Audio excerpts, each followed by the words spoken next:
Hey everyone, welcome back to Richard's Roadmap, your go-to podcast for real talk on world affairs. I'm David, and today we're talking about a major headline that's shaking up the Middle East again. Israel has officially rejected Hamas' latest peace proposal. Now, before you tune out thinking this is just another ceasefire story, hold on. This decision could be the turning point for regional stability, international diplomacy, and the future of millions of people caught in the crossfire.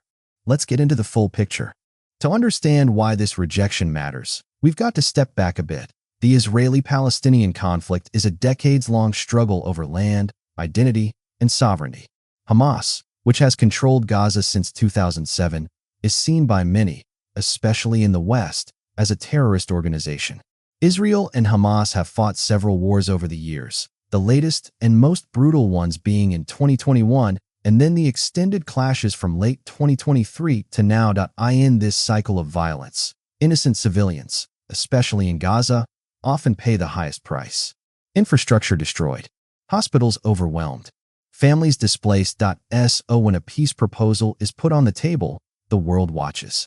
So what did Hamas offer in this recent peace deal? According to leaked documents and regional sources, the group proposed a phased ceasefire. In Phase 1, they wanted a temporary truce, humanitarian aid corridors, and the release of Palestinian prisoners in exchange for a gradual halt in rocket fire. Phase 2 would have included full withdrawal of Israeli forces from parts of Gaza and the rebuilding of critical infrastructure with international help. Phase 3? A long-term negotiation for a permanent resolution.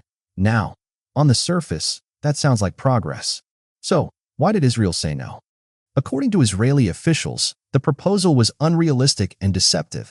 Here's what they said. First, they claim Hamas refuses to disarm or even recognize Israel's right to exist.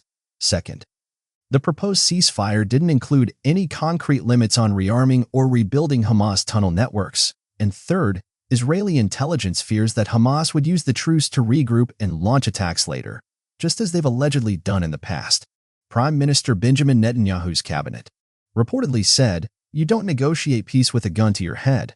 So instead of agreement, Israel doubled down on airstrikes targeting what they say are Hamas strongholds. Internationally, the reaction's been mixed. The U.S. urged caution but backed Israel's right to self-defense.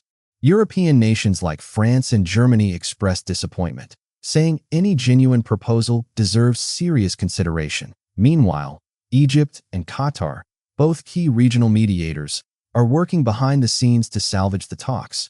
And of course, the humanitarian situation in Gaza continues to deteriorate.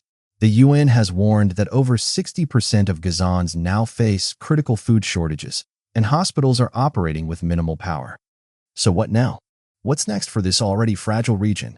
There are a few likely paths. Re-escalation. If no diplomatic progress is made, more violence is almost inevitable. Back-channel diplomacy, even though this proposal was rejected publicly. Talks are likely continuing behind closed doors. Increased international pressure. The world's patience may wear thin. More protests, sanctions, or peace resolutions could emerge. But here's the reality.